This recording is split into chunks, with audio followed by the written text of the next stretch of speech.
Hello, fellow Star Trek fans. I am your host, Brent Justice, and welcome to another 10-minute review of Star Trek Picard. This is episode 7 called Nepenthe. This has spoilers, so this is your warning. Spoilers, spoilers, spoilers ahead.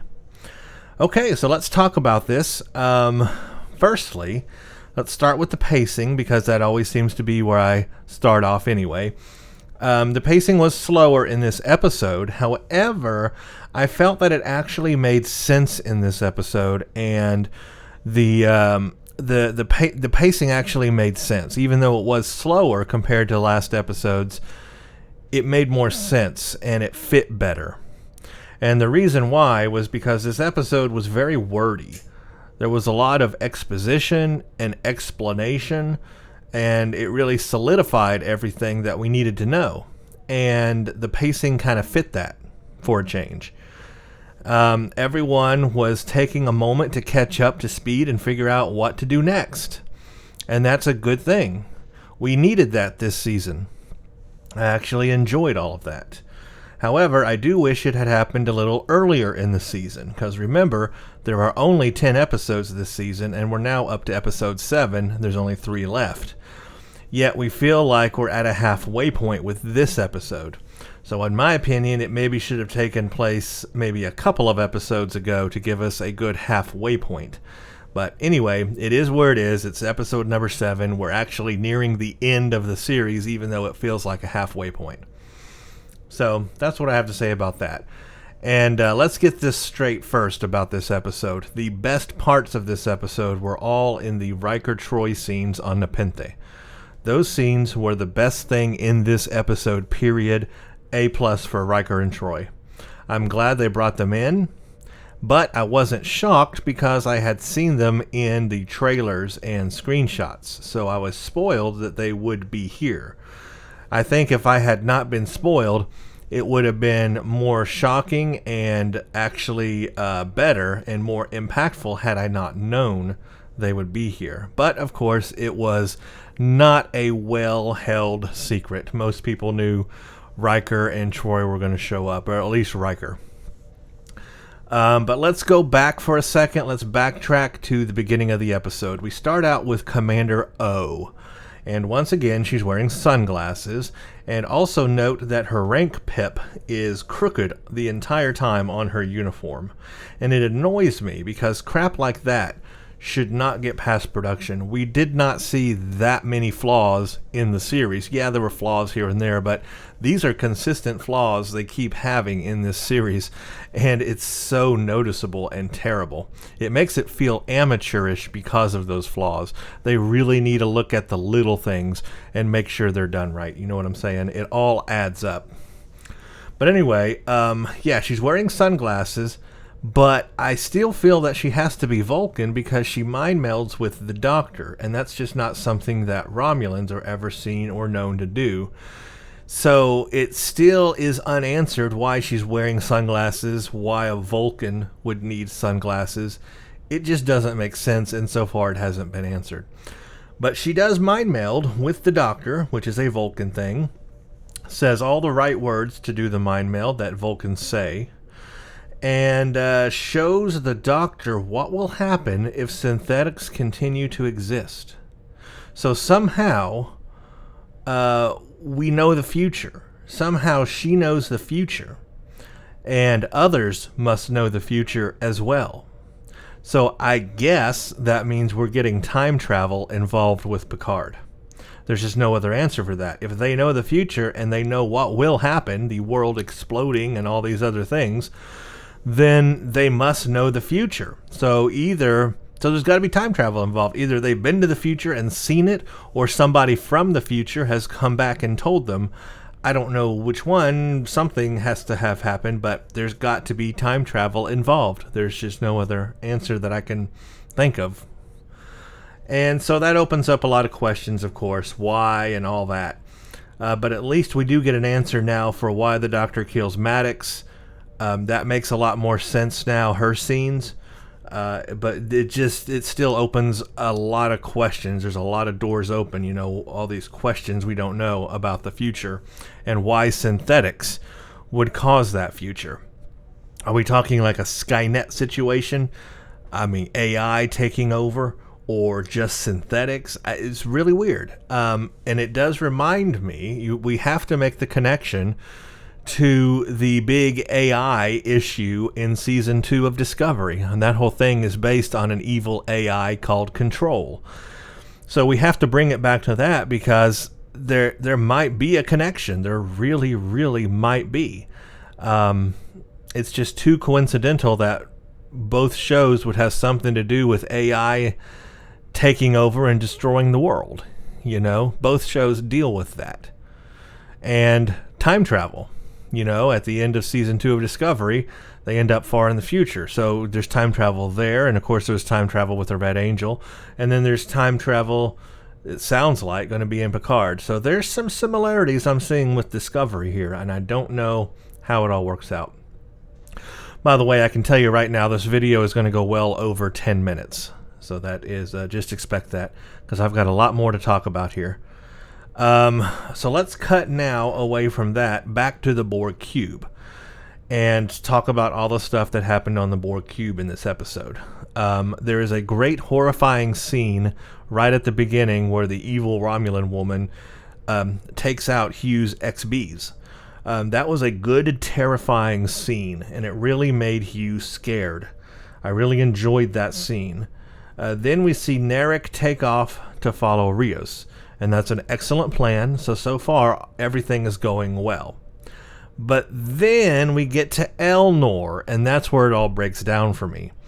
Elnor makes no sense, and I think they handled his character poorly. All of a sudden, he is just no longer loyal or honor-bound to Picard, and immediately and abruptly aligns himself with Hugh and trying to save these XBs or whatever.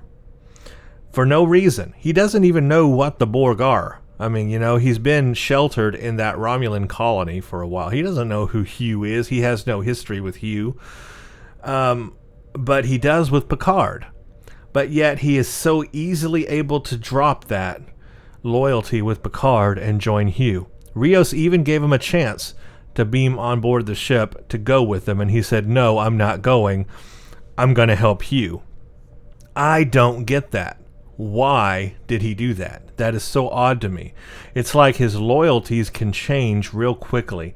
And if that's the case, then that's not very good for the kind of group he's with, or people he's with, these that are like loyal to people and help protect them. No. Yeah, that's weird to me. I really think they got Elnor wrong. It just hit me abruptly, like, whoa, all of a sudden you're not going to help Picard anymore? You're just going to go off on your own thing with Hugh, and you barely know him? You just met him? Your loyalties shift quickly. So that threw me off guard. Don't quite understand Elnor. I didn't like that. So I guess we're just not going to, I don't know if we're going to see any more of him or not. I guess maybe we will, but I don't know. And the worst part about the cube stuff, though, is that they killed off Hugh. I am strongly against that. I wanted to see redemption for Hugh. I wanted to see him meet 7 of 9. I wanted to see him get a better story and a proper ending. He deserved it. Just like Icheb, really. They killed both Icheb and Hugh. These are two characters that people loved in Voyager and TNG. So I just don't get it. It's like in this series, they just have to kill as many of the old characters as they can. And I don't get that. It doesn't make sense. I think it's lame. Why kill him? I would have liked to have seen him and Elnor, I guess, take back the cube. It would have been better if Hugh had done it and not Elnor. Would have made more sense and have more impact to me as a watcher if Hugh had been the one to regain control of the cube. Because he's the character I'm more invested in rather than this Elnor. So that was weird. And I do like, though, where they're headed with the Borg cube, I think. Using it to fight off the Romulans. This is just a thought in my head, but what if they activated all the Borg drones again on the cube? Wouldn't that be a mess and actually really fun to see? But now let's cut to Nepenthe, and that's where we meet Riker and Troy, and we see what they're up to. Everything with them was just incredibly great. Every scene. I immediately understood the naming of their daughter of Kestra. Kestra was the sister that Deanna never knew. She died and was part of a really good episode in TNG called Dark Page. If you haven't seen it, you should. It explains who Kestra was. So naming their first daughter Kestra was a really good throwback. And we also learned that they did have a son, but he eventually died. They've had a tough life, but it's good to see them doing well out of all of it. The only thing I have to say about that is I would have thought that Riker might have been the kind to retire in Alaska, because his father was from Alaska, he was from Alaska. It would seem like maybe that's where he would want to retire, is on Earth in Alaska. But no, they went with another planet we've never heard called Nepenthe. So I guess it looks like an Alaska, so I'll give it that. It's the kind of living that Riker would want to do. A log cabin, catching his own fish, growing his own things. Yeah, I could see that. And they did explain actually why they went to that planet, because the soil or something had healing properties to help their son, which did not help. But they at least explained why they went to that planet, and I guess they just stayed there. So at least they explained it, so I'll give them credit for that. I enjoyed all the dialogue between Kestra and Soji. It makes sense because both of them are like teenagers, so they can bond on that level and talk real. And it was really good stuff. I like how Kestra asks her all of her superhuman abilities and how she's made to be so human with mucus and saliva, something that Data never had, and he had achieved to be human. And Soji is so human-like, so that's a really good connection and good stuff there. And I also like the conflict that Soji is having trusting everyone. It makes sense, and I'm glad it's not just easy for her, but that she's having to figure it all out and then realize what she is. It's like her whole life was a lie, and that's got to be a real mind trick right there on her. I love the thing where Riker said shields up at his house, and it actually raised shields at his house and started scanning. I felt like that was Riker on the Enterprise in that moment. I could hear Riker on the Enterprise saying, shields up. That was his voice. That was his intuitions. That was everything right there. That was Riker, and I got it, and that was nostalgia plus. That was just really good.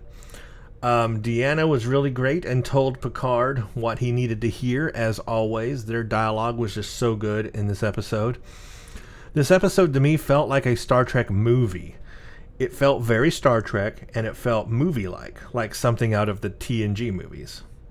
And I have to say, going back to the Rios ship for a bit here, I still don't like Raffi. I just don't like her. All I see her as is a drug-using alcoholic. That's all I see her as, because that's all they've portrayed her as. They've never shown her as anything else. I almost get the feeling they are pushing an agenda in this series that portrays the acceptance of things like marijuana. And it wouldn't be the first series to do it. Orville comes to mind. They did that definitely in the first season of Orville. But it seems like a deep subtext in Raffi's character. And I don't know if that's true or not, if they're trying to push an agenda, but to me, I see the subtext. You know what I'm saying? I can see through the dialogue, I can see through Raffi, I can see the subtext that they could be trying to push here. And I don't necessarily like them pushing those kinds of agendas in TV shows like Star Trek. So I don't know. I just don't like Raffi. And once again, there was a lot of curse words in this episode, even the F word again.